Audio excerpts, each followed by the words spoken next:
السلام عليكم ورحمة الله. الحمد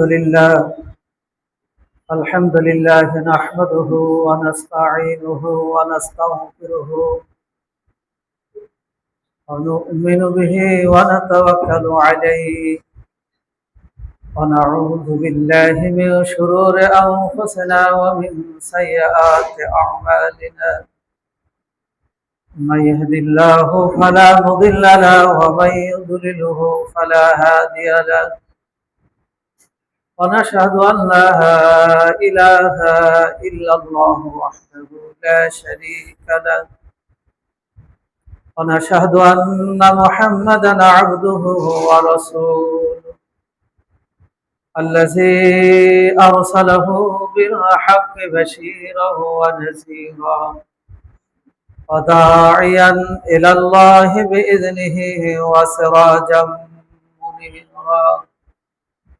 فقد قال الله تعالى في كلامه المجيد والفرقانه الحميد: أعوذ بالله من الشيطان الرجيم. بسم الله الرحمن الرحيم.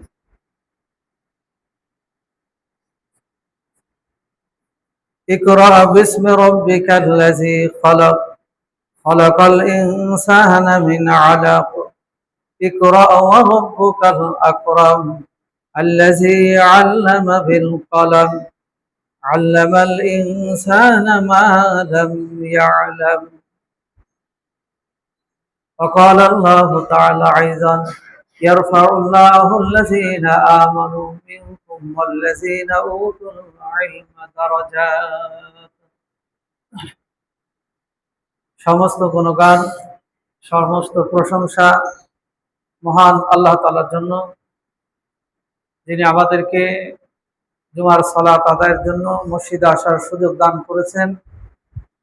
এই জন্য প্রভুর দরবারে শুকরিয়া আদায় করি, আলহামদুলিল্লাহ। দরুদ ও সালাম বর্ষিত হোক প্রিয় নবী, বিশ্ব নবী মুহাম্মদ রাসূলুল্লাহ সাল্লাল্লাহু আলাইহি ওয়াসাল্লাম। মুহতারাম হাজিরিন, আমি আপনাদের সামনে সূরা আলাক থেকে 5টি আয়াত তেলাওয়াত করেছি। এই আয়াতকে সামনে রেখে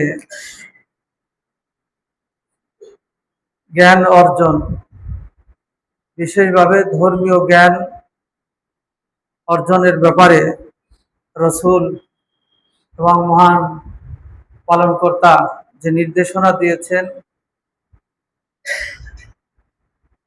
এই বিষয়টার উপরে 2-4টি কথা আলোচনা করব। আমা তাওফীক ইল্লা বিল্লাহ। আল্লাহ রাব্বুল আলামিন প্রথম মানব আদম আলাইহিস সালামকে সৃষ্টি করেই যে বিষয়টা শিক্ষা দিলেন, পবিত্র কোরআনে আল্লাহ বলছেন, আদমকে সৃষ্টি করার পর সর্বপ্রথম যে জ্ঞানটা দেওয়া হলো, আদম যে বিষয় সম্পর্কে জানলো সেটা হলো জ্ঞান অর্জন।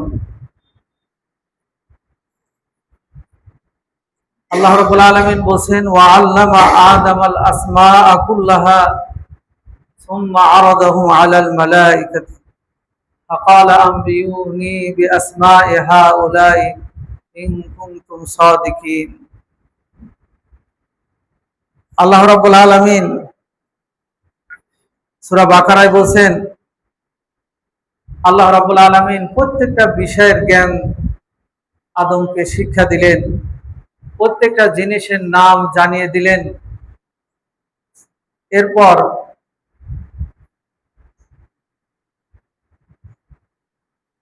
তাকে বলতে বললেন, হে আদম, বলো এটার নাম কি?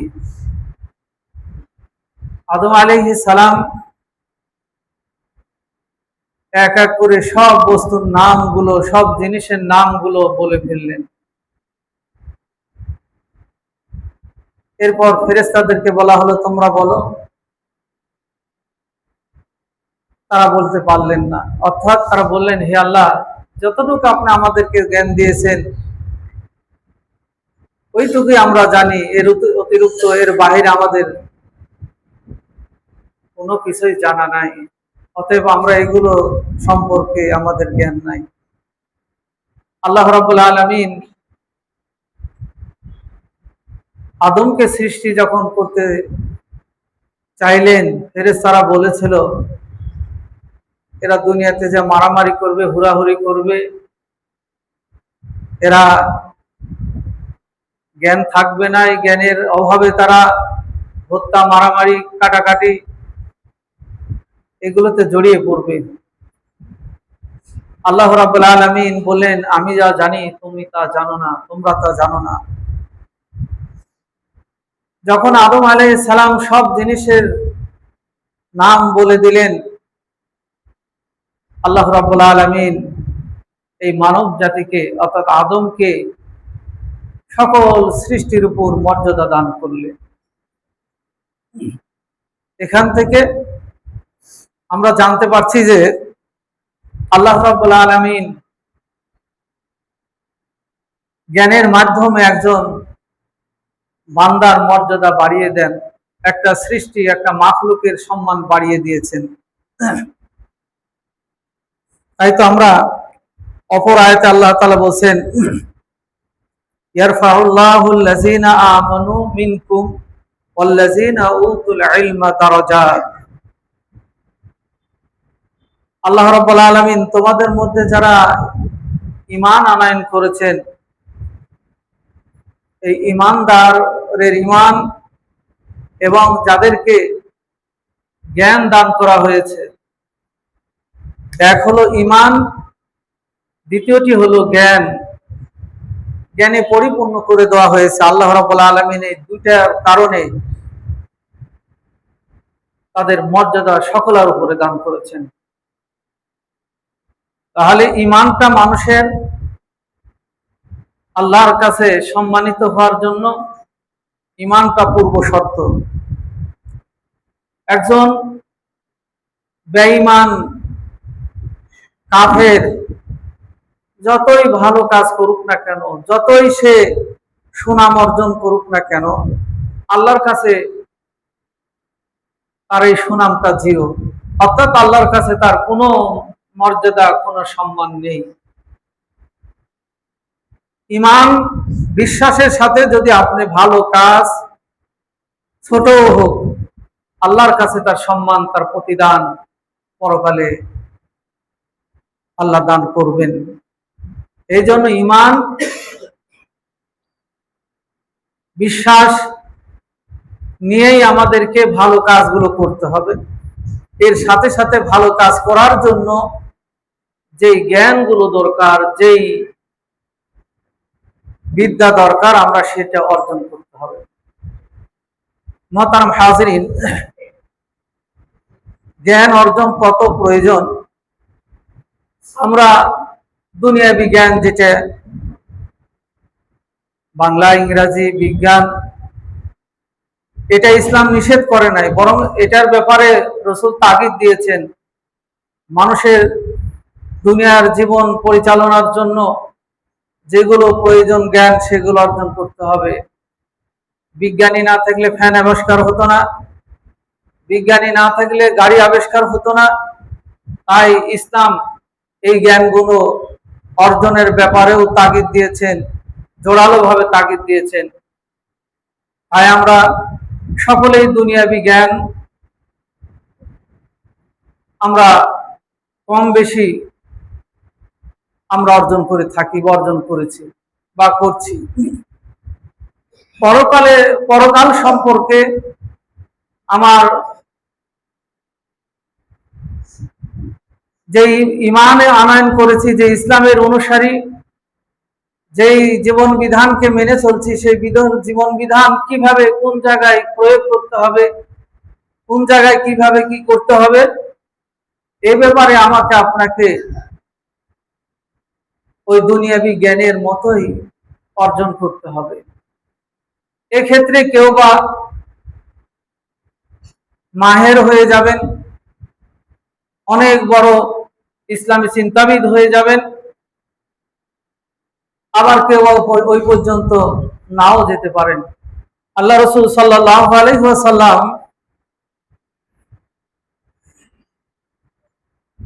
সকলের জন্য এমন এক পর্যায় পর্যন্ত জ্ঞান আহরণ করা, অর্জন করা খরচ করে দিয়েছেন। কোন পর্যন্ত? যে পর্যন্ত জ্ঞান অর্জন করলে আমি সুন্দরভাবে সালাত আদায় করতে পারবো, যে পর্যন্ত জ্ঞান অর্জন করলে আমি হজের মানাসিক সুন্দরভাবে পালন করতে পারবো, যেই জ্ঞান অর্জন করলে আমি হারাম হালালের মধ্যে পার্থক্য করতে পারবো, যেই জ্ঞান অর্জন করলে আমি ইহকালীন পরকালীন সফলতার পথ বেছে নিতে পারবো। এই পর্যন্ত জ্ঞান সকলকেই অর্জন করতে হবে। যদি আমরা এইটুকু জ্ঞান যদি অর্জন না করি, আমাদের অনেক ভুল হবে, আমরা কিয়ামতের দিন জবাবদিহি করতে হবে। আমার ভুল আমল, ভুল পরকালীন কাজগুলো আল্লাহর কাছে গ্রহণযোগ্য হবে না। তাই এগুলো ভুল মুক্ত করতে হলে আমাকে আপনাকে অবশ্যই ধর্মীয় জ্ঞান অর্জন করতে হবে। এই জন্য লজ্জা করা যাবে না। ছোটদেরকে আমরা মক্তবে পাঠাচ্ছি, ধর্মীয় প্রতিষ্ঠানে পাঠাচ্ছি, বা বাবা মা শিক্ষক গুরুজনকে দিয়ে আমরা শিখাচ্ছি। বড়রা যারা আমরা শিখতে পারি নাই বলে আমার মধ্যে অন্ধকার থেকে যাবে? সারাদিন ভুল আমিল করব বা আমল করব, সেই জায়গায় সেই কাজ করব না, ওই আমলগুলো তো আসলে আল্লাহর কাছে গ্রহণযোগ্য হবে না। তাই আমরা সকলেই ব্যস্ত, কর্মব্যস্ততার মধ্যেও যদি আমরা একটু চেষ্টা করি, আমরা প্রতিদিন হয়তো একটা দোয়ার বই নিয়ে ছোট্ট একটি দোয়া মুখস্থ করে ফেললাম যে ঘুমানোর সময় কোন দোয়া পড়তে হয়। একদিনে না হোক, 5 দিনে হবে, 10 দিনে হবে, একটা দোয়া মুখস্থ হয়ে গেল। 5 ওয়াক্ত সালাতে সূরা ফাতিহা পড়ি, সূরা ফাতিহার শুধু উচ্চারণটা, এবং নামাজে দাঁড়িয়ে যে সূরা ফাতিহা বলছি এর মধ্যে কি কথাগুলো বলছি আমরা অনেকেই জানি না। সূরা ফাতিহার মধ্যে কি কথাগুলো বলা হচ্ছে, কি বলে চাচ্ছি, কি বলে আল্লাহর প্রশংসা করছি, আমরা অনেকেই জানি না। জানি না বলে সেটা দিনের পর দিন মৃত্যু পর্যন্ত অজানাই থেকে যাবে। জানি না বলে আমি ভুলটাই আমল করে যাব। আমি বড় হয়েছি, আমি একজন শিক্ষক, আমি একজন ডাক্তার, আমি একজন সমাজ প্রধান, আমি একজন হাজী সাহেব বলে আমার ওই ভুলটা জীবনে লালন করতেই থাকবো। আমার ভাইরা, আল্লাহ বলছেন ফাসআলু আহলা যিকরি ইন কুনতুম লা তা'লামুন। যারা জানে, যারা জানো না, যারা জানে তাদের কাছে তোমরা এই বিষয়গুলো জিজ্ঞাসা করো, এগুলো জেনে নাও, এগুলো শিখে নাও। আল্লাহ বলছেন ফাসআলু আহলা যিকরি, যারা জানে তাদেরকে জিজ্ঞাসা করো, জানার জন্য তাদের কাছে তোমরা যাও, জেনে নাও। তাহলে আমার আপনার ভিতরে যে অন্ধকার রয়েছে, আমার আপনার মধ্যে যে অজান্তা রয়েছে, যে বিষয়গুলো পরিপূর্ণ হয়ে যাবে নূর দ্বারা, জ্ঞান দ্বারা, শরীয়তের ইলম দ্বারা। তাই আমাদেরকে লজ্জা করা যাবে না। আমি যদি এখানেও বলি, ধরুন ইমাম সাহেব আসরের সালাত 4 রাকাতের জায়গায় 3 রাকাত পড়ে সালাম ফিরিয়ে চলে গেছেন, মুসল্লিরাও চলে গেছেন। এমত অবস্থায় বাহিরে যে একজন মুসল্লি বলছেন যে হুজুর নামাজ তো 3 রাকাত হয়েছে। এখন এই জায়গায় কি করতে হবে আমরা অনেকেই জানি না। আমি কয়েকদিন আগে একটা ইমাম ইন্টারভিউ বোর্ডে ছিলাম, 11 জন পর 11 জনকে প্রশ্ন করেছি যে নামাজ যদি ভুল হয়ে যায়, এমতো অবস্থায় ইমাম নামাজ সালাম ফিরা শেষ করেছে, অথবা মসজিদ থেকে বেরিয়ে গিয়েছে, অথবা নামাজ পর মুসল্লায় আছে, কেউ কারোর সাথে কথা বলেছে, আলোচনা করেছে, এমতো অবস্থায় কি হবে? 11 জনের 11 জনে বলেছে নামাজ আবার পড়তে হবে। আপনাদেরকে জিজ্ঞাসা করলে হয়তো আপনাদের মধ্যে আমাদের মধ্যে থেকে অনেকে বলবে নামাজ আবার পড়তে হবে, যেহেতু ইমাম সাহেব কথা বলেছে, মসজিদ থেকে চলে গেছে। আমার জ্ঞান না থাকার কারণে আমার মনে হচ্ছে যে না, ভুল হয়েছে, আবার পড়তে হবে। কিন্তু দেখতে হবে রসুলের জীবনে, সাহাবীদের যুগে, তাবেঈদের জীবনে নামাজ ভুল হলে দ্বিতীয়বার পড়েছেন কিনা, একটা হাদিসও নাই। নামাজ ভুল হয়েছে, শুধরানোর পন্থা পদ্ধতি রসুল বলে দিয়েছেন। আবার দ্বিতীয়বার সালাত আদায় করতে হবে, এইরকম একটা হাদিসও কোথায়। ধরুন ঈদের নামাজের তাকবীরের ক্ষেত্রে ইমাম সাহেব প্রথম রাকাতে 7 তাকবীর দিয়েছে, পর রাকাতে 2 তাকবীর দিয়ে তিনি কেরাত শুরু করে দিয়েছে। এই আশপাশে কোন এক জায়গায়, নাম বলছি না, ইমাম সাহেবকে জোর করে দ্বিতীয়বার ঈদের সালাত পড়িয়ে দিয়েছে। অজান্তা ব্যক্তিরা একজন জানতা ব্যক্তিকে তাদের ইত্তেবা হাওয়াহু, তাদের ভিতরে যেটা ভালো লেগেছে ওই মানসিকতা দিয়ে ইমামকে চাপ দিয়ে সেখানে নামাজ দ্বিতীয়বার পড়িয়ে নিয়েছে। আমি এটাই বলতে চাচ্ছি, আজকে দেখুন জুমার দিন, জুমার মসজিদে এসেছি, আসার পর কেউ বসে পড়েছি ইমামের খুতবা শোনার জন্য, অথবা কেউ এসে একটু বসে দাঁড়িয়ে আবার সুন্নাত শুরু করে দিয়েছি। সঠিক পদ্ধতিটা কি? সঠিক পদ্ধতিটা কি? আমি একজন নামাজি হিসাবে আমার তো জানতে হবে যে রসুল মসজিদে আসার পর কি কাজটা করেছেন, খুতবা চলা অবস্থায় কি করেছেন, মসজিদে ঢুকে আগে বসেছেন না আগে সুন্নাত আদায় করেছেন। অথবা ধরুন একামত হয়ে গেছে, একজন ভাই সুন্নাত করছেন, আর একজন ভাই নামাজ ছেড়ে দিয়ে এসে জামাতে ধরেছেন। সঠিকটা কোনটি? দুইজনে দুই কাজ করলেন। হয়তো কেউ বলবেন যে না, সুন্নাত ধরেছে আর একটু আছে, শেষ করেই ফরজ ধরবো। আবার কেউ বলছেন যে না, একামত হয়ে গেছে, আমি ফরজে শামিল হব। দুইজনের কাজ তো দুটাই হাদিস সমর্থিত নয়। আল্লাহ রাসূল যখন ইজা উকিমাতিস সালাত লা সালাতা ইল্লাল মাকতুবাতা, ইজা উকিমাতিস সালাত লা সালাতা, আরবি শব্দের এই লামটা লাই নাফি আল্লাতি জিন্স, গোটা জাতিকে অস্বীকার করে দেয় এমন লাম এখানে ব্যবহার করে বলছেন যখন ফরজ সালাতের একামত হয়ে যাবে আর কোন সালাত নাই, যে যেখানে আছেন সেখানে তার শেষ করে দিতে হবে। মনে করছেন যে আমি 2 রাকাত পড়েছি, তাশাহুদ, দুরূদ শরীফ, মাসুরা পড়ে শেষ করব না। রাসূল বলছেন আমার বিধানের চেয়ে আল্লাহর বিধানকে প্রাধান্য দিতে হবে। আমি ওই আত্মায়াত শুরুর আগে একামত শুনেছি, ওই জায়গাতে রেখে আপনাকে সালাতে শামিল। আমরা দেখছি অনেক সময় এই কাতারের মাঝে ওই সুন্নাত রাসূলের নিষেধ কাজটা কাতারের মধ্যে করা হচ্ছে। তাহলে এই জায়গায় আমার সঠিক জিনিসটা জানা তো দরকার, এই জায়গায় তো ধর্মীয় জ্ঞান প্রয়োজন। অথবা দেখা যাচ্ছে আল্লাহ রাসূল সাল্লাল্লাহু আলাইহি ওয়াসাল্লাম বলেছেন কাতার সোজা করার উপর নামাজের পরিপূর্ণতা নির্ভর করে, এবং 2 ভাইয়ের মাঝে একে অপরের পায়ের সাথে এমন ভাবে দাঁড়াতে বলেছেন 2 জনের মাঝে যেন কোনো রকম ফাঁক না থাকে। যদি ফাঁক থাকে ইবলিস সেখান থেকে ওই নামাজিকে কুমন্ত্রণা দিতে থাকে, নামাজে তার মন অন্যদিকে ঘুরিয়ে দেয়।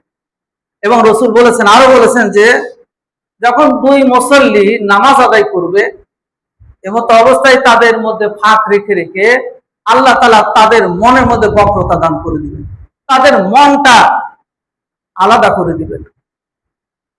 তাহলে দেখুন নামাজে মন অন্যদিকে ঘুরিয়ে দেওয়ার জন্য শয়তান সেখানে অবস্থান করে।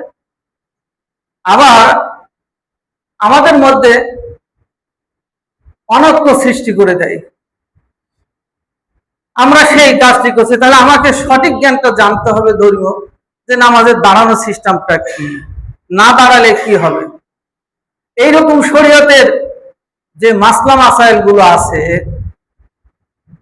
আমরা নামাজি মানুষ, আমাদের নামাজটা কিভাবে সুন্দর হবে, রসুলের নামাজ হবে। আমি মুসলিম, আমি সদকা দান জাকাত দিব, আমার জাকাতটা দিব কার কাছে, কিভাবে, কি পরিমাণ সম্পদের মালিক হলে।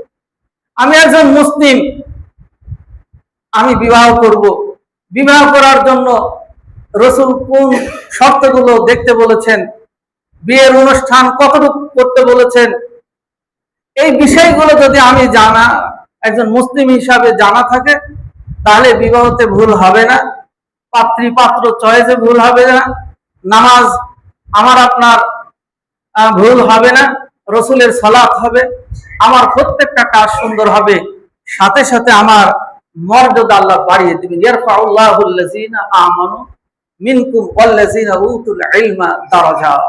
আল্লাহ বলেন তোমাদের ঈমান নিয়ে আসার কারণে আমি মুসলিম, নামাজ পড়ছি, রোজা করছি, হজ করছি, যাকাত দিচ্ছি, ভালো কাজ করছি, আর ওই কাজগুলো ঈমানের সাথে সাথে যে কাজগুলো আমি করছি এগুলোকে সুন্দর করার জন্য ইলমের দরকার, জ্ঞানের দরকার, শরীয়তের মাসাইল গুলো জানা দরকার।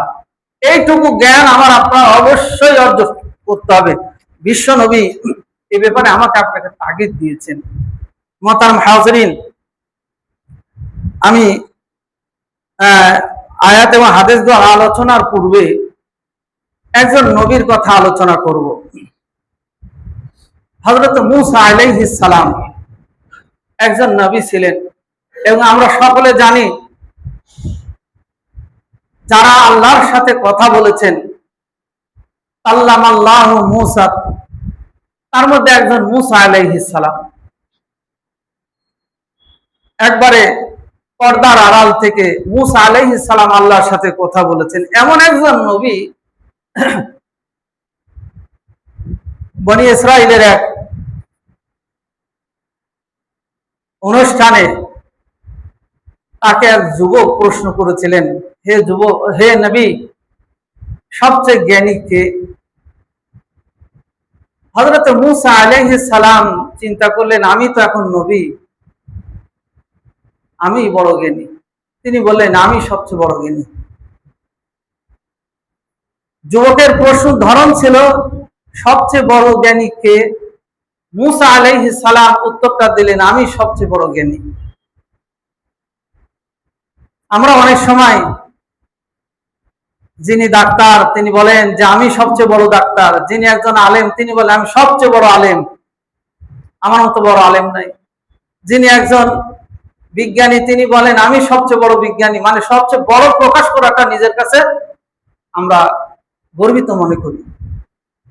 অথচ আল্লাহ বলছেন, আমা উতীতুম মিনাল ইলমি ইল্লা কলিলা, আমি তোমাদেরকে আমার জ্ঞান থেকে কেবলমাত্র একটু বিন্দু পরিমাণ তোমাদেরকে জ্ঞান দিয়েছি। জ্ঞানের ভান্ডার যিনি সৃষ্টিকর্তা তার কাছে। এই কথা বলা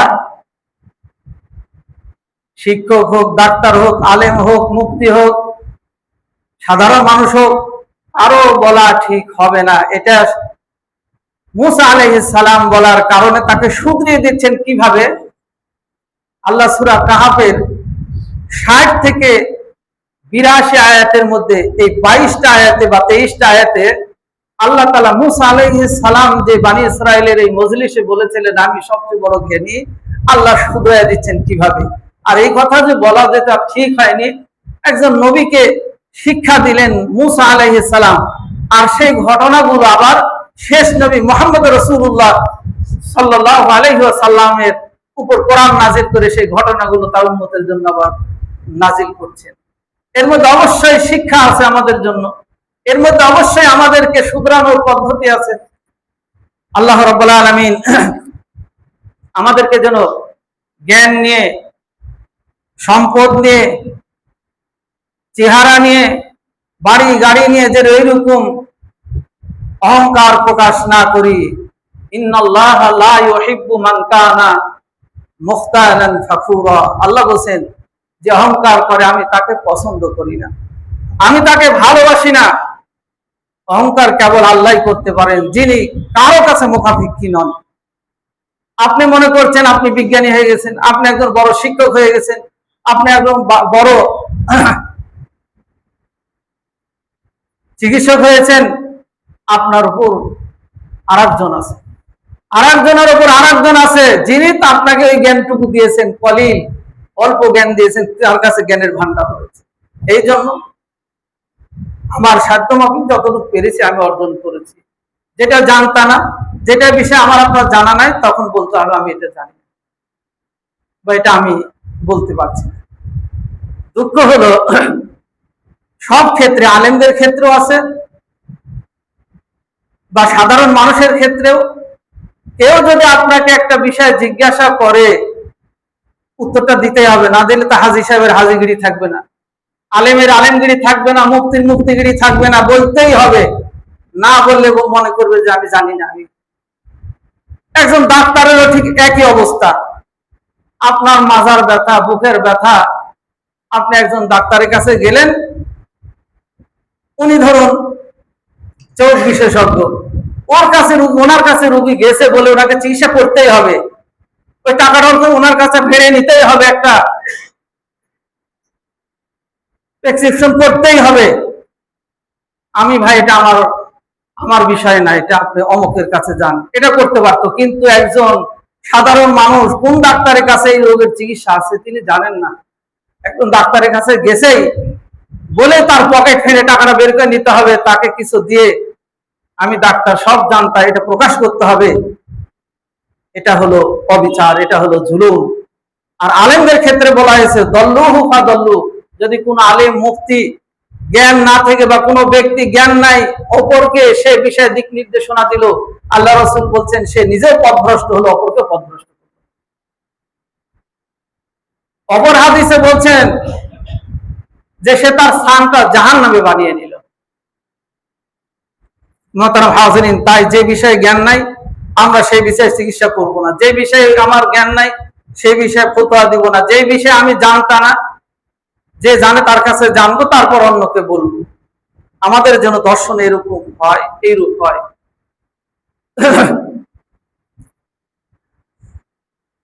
হযরত মূসা আলাইহিস সালাম এই কথা বললেন, আল্লাহ পছন্দ করলেন না। বললেন, হে মূসা, তোমার চেয়ে বড় জ্ঞানী আছে, হে আল্লাহ আমি তার কাছে যে জ্ঞান অর্জন করতে চাই। আমি শুধু মূল ঘটনাটা বর্ণনা করছি। মূসা আলাইহিস সালাম বললেন যে তুমি একটি মাছ সাথে নিয়ে তুমি সামনের দিকে অগ্রসর হতে থাকো। অগ্রসর হবে ওই জায়গায় যেখানে দুই সমুদ্রের সংযোগ হয়েছে, ওই জায়গায় তুমি যাবে, যে একজনের সাথে সাক্ষাৎ করবে, এরপর তার কাছে তুমি জ্ঞানটা অর্জন করবে। মূসা আলাইহিস সালাম তার ব্যাগে কিছু খাওয়ার পানির সাথে নিলেন, একটা মাছ নিলেন, একজন সাথীকে নিলেন যার নাম হলো ইউশা ইবনে নুন। পথ চলছেন, সামনের দিকে অগ্রসর হচ্ছেন, দুই সমুদ্রের মিলন স্থল কোথায় তারা সেই দিকে অগ্রসর হচ্ছেন। দীর্ঘ সময় অতিক্রম করার পর ক্লান্ত হয়ে এক জায়গায় শুয়ে পড়েছেন বিশ্রামের জন্য। মূসা আলাইহিস সালাম শুয়ে পড়েছেন, ঘুমিয়ে পড়েছেন। এমতো অবস্থায় ব্যাগ থেকে ওই মাছটা জীবিত হয়ে সমুদ্রের দিকে নেমে গেল। তার সঙ্গী সাথী সেখানে দৃশ্যটা দেখলেন, মাছটা নেমে গেল, যাওয়ার পর সমুদ্রের মধ্যে যেদিক দিয়ে যাচ্ছে রাস্তা হয়ে যাচ্ছে, অর্থাৎ ওই দিক দিয়ে ওই ব্যক্তির কাছে যাওয়ার জন্য আল্লাহ রাস্তা বানিয়ে দিচ্ছেন। মূসা আলাইহিস সালাম ঘুম থেকে উঠলেন, এর মধ্যে ইউশা ইবনে নুন এই কথাটা ভুলে গেলেন নবী মূসাকে বলতে, যে এখানে এই ঘটনা ঘটেছে, আপনার ব্যাগ থেকে একটা মাছ বের হয়ে সমুদ্রের দিকে চলে গেছে এবং সেই রাস্তাটাই তিনি ভুলে গেছেন। ঘুম থেকে উঠে আবার সামনের দিকে অগ্রসর হচ্ছেন, চলে গেছেন অনেক দূরে। যার পর আবার ক্লান্ত, বললেন যে ব্যাগে কিছু খাবার আছে, বের কর, আমরা খাই, ক্ষুধা লেগেছে, দেখো একটা মাছও আছে এখানে। তখন বলছেন, আচ্ছা আমি তো একটা জিনিস বলে গেছি আপনাকে ভুলতে, অমুক জায়গায় আপনি বিশ্রাম নিচ্ছিলেন, এমতো অবস্থায় ব্যাগ থেকে মাছটা বেরিয়ে সমুদ্রের দিকে নেমে গেছে। তখন তিনি বললেন, নাস্তা খেলেন এবং বললেন যে আমি তো সেই জায়গারই সন্ধান করছি, চলো আমরা সেখানে ফিরে যাই। তারা আবার ফিরে আসলেন, আসার পর দেখছেন মাছ যেদিক দিয়ে নেমে গেছে, দুই পানির ভিতর দিয়ে একটি রাস্তা, তারা সেই দুইজনে সেই রাস্তা দিয়ে চলতে লাগলেন। সামনে যে দেখছেন একজন ব্যক্তি সেখানে অবস্থান করছেন, সেখানে সালাম দিলেন। তিনি সালামের উত্তর দিলেন এবং প্রশ্ন করলেন, আপনি কে? তো বললেন, আমি নবী মূসা। কি জন্য এসেছেন? আমি আপনার কাছে এসেছি জ্ঞান অর্জনের জন্য। কেন এসেছেন জ্ঞান অর্জনের জন্য? তো আমি বলেছিলাম যে আমি সবচেয়ে বড় জ্ঞানী, আমার চেয়ে জ্ঞানী নাই। আল্লাহ বলেছেন, হ্যাঁ তোমার চেয়েও জ্ঞানী আছে, তার কাছে যাও, জ্ঞান পাবো। আমি আপনার কাছে জ্ঞান অর্জনের জন্য এসেছি। ওই ব্যক্তির নাম খিজির। খিজির খিজির শব্দের অর্থ হলো সবুজ, শ্যামল ইত্যাদি। তিনি যেই জায়গায় বসতেন, যেই জায়গায় দাঁড়াতেন, সেই জায়গায় সবুজ ঘাস লতা পাতা হতো। তো যাই হোক, তিনি বললেন যে হে মুসা, এই জ্ঞান অর্জন করতে হলে একটু কষ্ট করতে হয়, ধৈর্য ধরতে হয়। তুমি এই ধৈর্যটা ধরতে পারবে না, এই কষ্ট করতে পারবে না। তবে এর মধ্যে যদি তুমি ধৈর্য ধরতে পারো, এর ভিতরে এমন শিক্ষা আছে তোমার জীবন পাল্টিয়ে দিবে। তো হ্যাঁ আমি পারবো, আমাকে সঙ্গে নেন। খিজির আলাইহিস সালাম তাকে সঙ্গে নিয়ে একটা নদী পার হবেন। নদীর ওই মাল্লা মাঝি মুসা আলাইহিস সালামকে চিনতেন। তারা নৌকাতে নিলেন। নৌকাতে নেওয়ার পর একটা পাখি নৌকার মাথায় বসে তার ঠোঁটটা ওই নদীর মধ্যে নামিয়ে দিলেন, দিয়ে একটু পানি নিলেন। হযরত খিজির আলাইহিস সালাম এই পানি নেওয়ার কারণটা কি, কি শিক্ষা দিচ্ছেন, এটা তিনি প্রকাশ না করে রয়ে গেলেন। মাঝি মাল্লারা যখন তাদেরকে বিনা টাকায় নদী পার করে দিলেন, খিজির আলাইহিস সালাম ওই নৌকার তলা থেকে একটা তক্তা কুড়াল দিয়ে আঘাত দিয়ে তিনি তুলে ফেললেন। নৌকাটা ডুবে গেল পানি। মুসা আলাইহিস সালাম, হায় হায়, আপনি কি করলেন, কি করলেন? এই লোকটা টাকা ছাড়া আমাদের নদী পার করে দিচ্ছে, আর আপনি তার নৌকাটা নষ্ট করে দিলেন। তিনি বললেন, হে মুসা, আমি আপনাকে বলেছি ধৈর্য ধরতে হবে, কষ্ট করতে হবে, তুমি প্রশ্ন করো না। তুমি এইভাবে প্রশ্ন করবে না বলে আগেই তুমি আমার কাছে ওয়াদা করেছিলে। আচ্ছা হুজুর, আমি আর প্রশ্ন করছি না। এরপর সামনের দিকে অগ্রসর হলেন। কিছু বাচ্চারা খেলাধুলা করছে, তার মধ্যে থেকে একটা বাচ্চাকে তিনি ধরলেন। খিজির আলাইহিস সালাম ধরে তার গর্দান এবং মাথাটা আলাদা করে ফেললেন। মুসা আলাইহিস সালাম বলছেন, ভাই কি অপরাধ করে বসলেন, কি বড় পাপ করে বসলেন? আপনি নবী হিসাবে, একজন জ্ঞানী হিসাবে এই বাচ্চার মাথা আপনি দেহ থেকে আলাদা করে ফেললেন। তিনি বললেন, হে মুসা, তোমাকে নিষেধ করেছিলাম যে তুমি জ্ঞান অর্জন করতে পারবে না, ধৈর্যের পরিচয় দিতে পারবে না। হুজুর, আমি আর কখনো এই ব্যাপারে প্রশ্ন করব না। সামনের দিকে যে তিনি একটা জনপদে উঠলেন। ওঠার পর সেখানে জনপদ এলাকার মানুষের কাছে খাদ্য চাইলেন যে আমরা ক্ষুধার্ত, একটু খাবারের ব্যবস্থা আপনারা করুন। কেউ খেতে দিল না, এক গ্লাস পানি পর্যন্ত তাদেরকে দিলেন না। তো সেখান থেকে তারা ফিরে অন্যদিকে আবার যাচ্ছেন। যেতে সেই গ্রামের ভিতরে একটা প্রাচীর পড়ে যাচ্ছে, হেলে গেছে। মুসা আলাইহিস সালাম কে খিজির আলাইহিস সালামকে বললেন, খিজির আলাইহিস সালাম মুসা আলাইহিস সালামকে বললেন, একটু কষ্ট করে আমরা এই প্রাচীরটা সোজা করে দিয়ে যাই, ঠিক করে দিয়ে যাই। তো তখন মুসা আলাইহিস সালাম বললেন, এই জনপদের মানুষ আমাদেরকে এক গ্লাস পানি পর্যন্ত খেতে দিল না, আর এই জনপদের পড়ে যাওয়া প্রাচীর আমরা ঠিক করতে লাগবো? তিনি সেখানে আশ্চর্য হয়ে গেলেন। বলেন, হে মুসা, এক এক করতে করতে 3 জায়গায় তুমি আমার এই কাজে প্রশ্ন করেছো, তুমি ধৈর্যচ্যুত হয়ে গেছো। আমি আর সামনের দিকে অগ্রসর হচ্ছি না। তবে তুমি আমার সাথে সামনে অগ্রসর হলে তুমি অনেক অনেক জ্ঞানে, যে জ্ঞানটুকু আল্লাহ আমাকে শিক্ষা দিলেন, দিয়েছেন, আমি সেই জ্ঞান তোমার মাঝে আমি ঢেলে দিতাম, অর্থাৎ তোমাকে শিক্ষা দিয়ে দিতাম। আমি আর সামনের দিকে অগ্রসর হচ্ছি না। এই কয়টার ঘটনার কারণটা শুধু আমি অন্তর্নিহিত যে বিষয় আছে সেটা আমি তোমাকে বলে যাচ্ছি। প্রথম নাম্বার, ওই নৌকার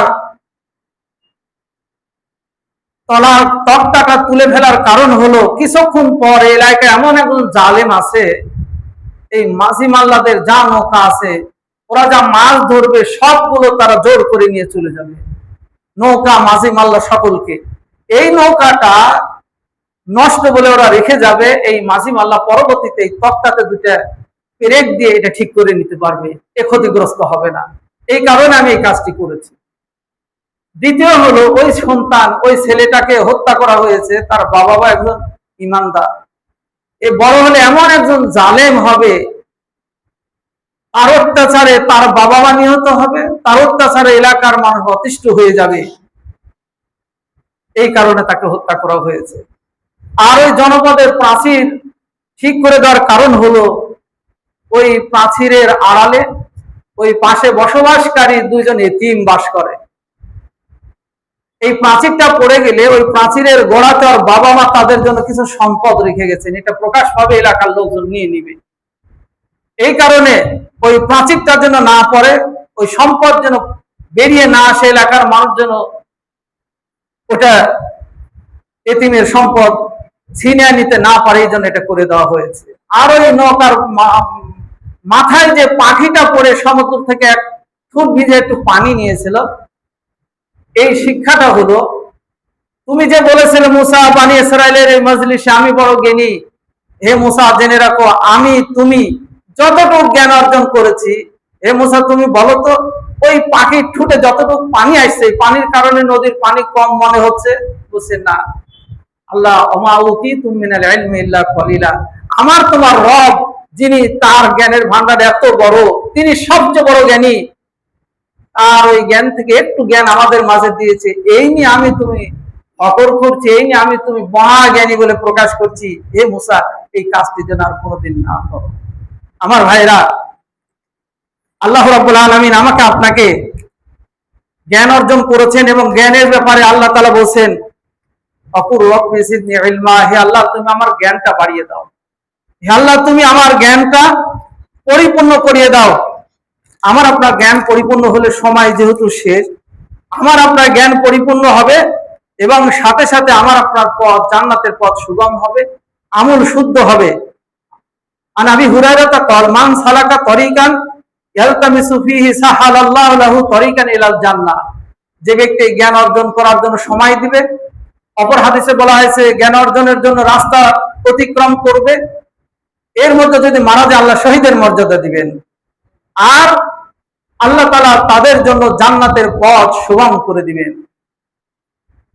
পিপিলিকা, পানির মাছ, গর্তের পিপিলিকা সহ যত মাখলুক আছে, আপনি যদি জ্ঞান অর্জন করতে থাকেন, নিয়ত করে নিলেন আমি এখন থেকে একটু চর্চা করব, আমি এখন থেকে একটা দোয়া, একটা হাদিস অথবা কোরআনে একটি আয়াত শুদ্ধ করে পড়ার চেষ্টা করব, আমি তালবে ইলম হিসাবে মৃত্যু পর্যন্ত চর্চা থাকতে চাই।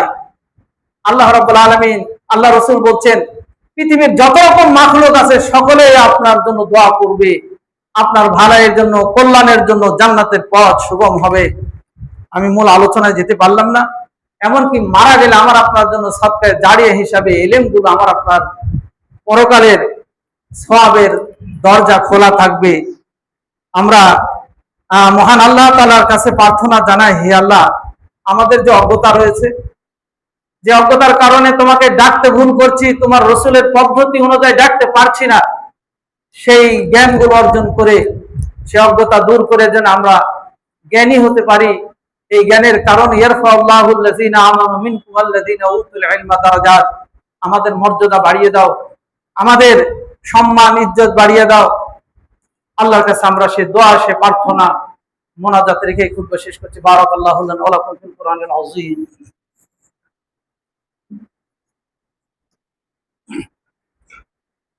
আলহামদুলিল্লাহ, আলহামদুলিল্লাহ ওয়া কাফা ওয়া সালামুন আলা ইবাদিহিল্লাযীনা ইসতাফা, আম্মা বা'দ, আউযু বিল্লাহি মিনাশ শাইতানির রাজীম, বিসমিল্লাহির রাহমানির রাহিম। ربنا ظلمنا أنفسنا وإن لم تغفر لنا وترحمنا لنكونن من الخاسرين اللهم أعز الإسلام والمسلمين واقتل الكفرة المشركين اللهم انصر من نصر دين محمد واجعلنا منهم أفضل من خذل دين محمد ولا تجعلنا منهم إن الله يأمر بالعدل والإحسان وإيتاء ذي القربى وينهى عن الفحشاء والمنكر والبغي يعظكم لعلكم تذكرون ولذكر الله تعالى أعلى وأعز وأتم وأهم وأكبر